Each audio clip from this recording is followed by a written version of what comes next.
हाय, hello, नमस्कार. मी वैशाली झोपे आपल्या स्वरदा या यूट्यूब चॅनलवर आपल्या सर्वांचे स्वागत करीत आहे. सध्या मी अमेरिकेतील अनेक आठवणी आणि अनुभव आपणासोबत शेअर करीत आहे. आजच्या भागामध्ये मी आपणासोबत रहदारीचे काही नियम शेअर करीत आहे. यापूर्वी मी आपल्यासोबत एक पायी चालणाऱ्यांसाठी कशा प्रकारे त्या ठिकाणी नियम आहेत हा व्हिडिओ तुम्हाला दाखवलेलाच आहे.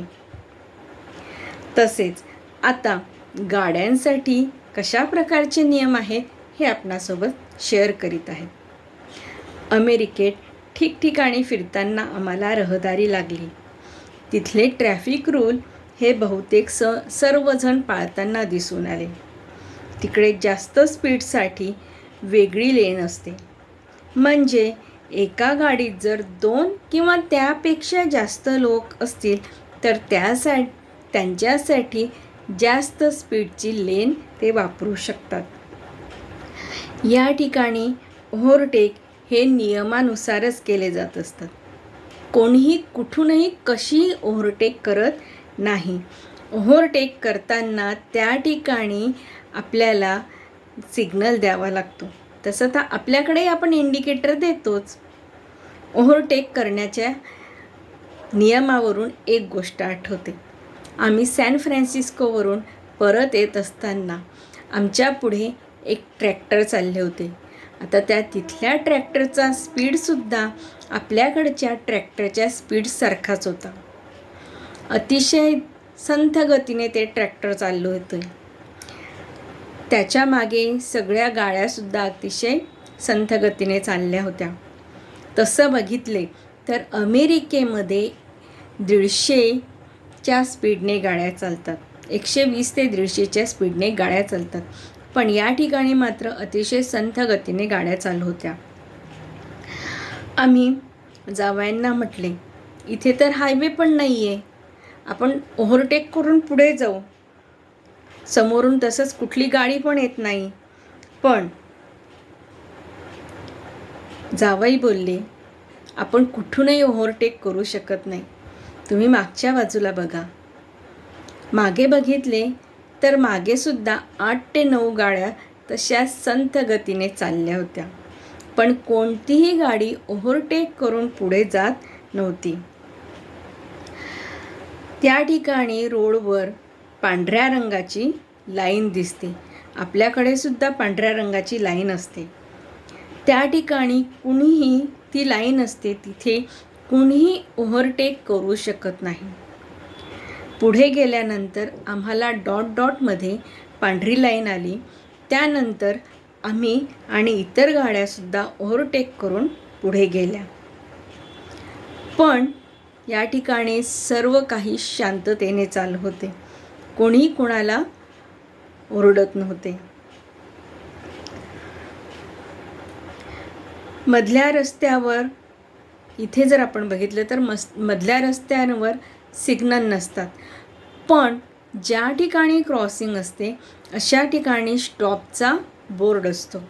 म्हणजे त्या ठिकाणी आपण काही सेकंद थांबायचे आणि मगच गाडी पुढे न्यायची असते किंवा क्रॉस करायची असते. इथे बहुतांश 2 गाड्यांमध्ये 7 ते 8 फुटाचे अंतर असते. इंडिकेटर न देताना कोणीही जर लेन क्रॉस केली तरच हॉर्न वाजवला जातो. या ठिकाणी हॉर्नसुद्धा सहसा वाजत नाही. सिग्नलच्या ठिकाणी गाड्या थांबलेल्या असतात आणि तिथून आपल्याला टर्न करायचा असेल तर तो 90 अंशाच्या मधूनच केला जात असतो. इकडे काही रस्त्यांवर टोल असतात तर काही रस्त्यांवर सर्वत्र टोल असतात. रस्त्यांवर विशिष्ट लेनवर जो टोल असतो त्या लेनवरूनच जर गेलो तरच आपल्याला टोल भरावा लागतो. अन्यथा टोल भरावा लागत नाही. साधारणपणे बरेचसे काही लोक हे ट्रॅफिकच्या वेळेस अशा टोलच्या लेनवरून जातात, जेणेकरून त्या ठिकाणी ट्रॅफिक कमी लागते आणि ते लवकरात लवकर त्यांच्या इच्छित ठिकाणी पोहोचू शकतात. तसेच रस्ता क्रॉस करत असताना जे पायी चालणारे लोक असतात, अशा पायी चालणारे लोक जर रस्ता क्रॉस करत असतील तर गाडी ही थांबवली जात असते. ती गाडी रस्ता क्रॉस करणाऱ्याच्या मागून किंवा पुढे नेली जात नाही. इथे पहिला प्रेफरन्स हा पायी चालणाऱ्यांसाठी दिला जात असतो. तसेच या ठिकाणी बससाठी वेगळी लेन आहे. त्या लेनवरून सहसा इतर गाड्या जात नाही. कधी ॲम्ब्युलन्सचा किंवा पोलिसांच्या गाडीचा हॉर्न ऐकायला आला तर रस्त्यावरच्या इतर गाड्या ह्या बाजूला होऊन त्या थांबतात, जेणेकरून ॲम्ब्युलन्स आणि पोलिसांच्या गाडीला त्या ठिकाणी पुढे रस्ता दिला जात असतो.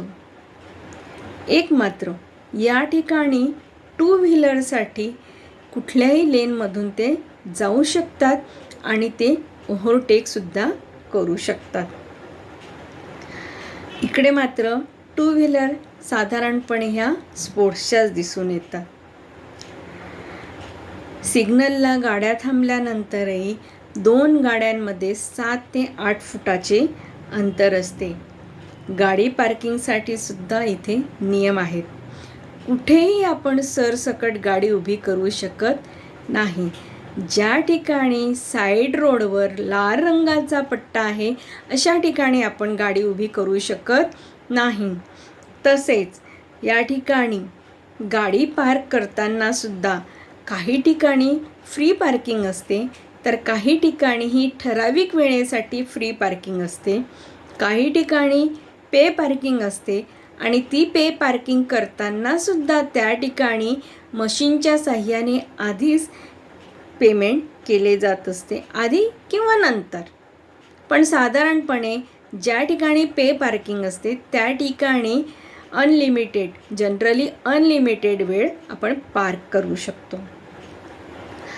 तसेच एखाद्या मॉलच्या ठिकाणी गाडी पार्क करायची असेल तर त्यासाठी विशिष्ट असे चौकोन आखलेले असतात आणि त्या चौकोनामध्येच गाडी ही पार्क केली जात असते, जेणेकरून दुसरी गाडी काढताना त्या ठिकाणी अडथळा येणार नाही. आज एवढ्या माहितीसह मी आपली रजा घेत आहे. धन्यवाद. हसत रहा, मजेत रहा आणि आपली काळजी घ्या. बाय.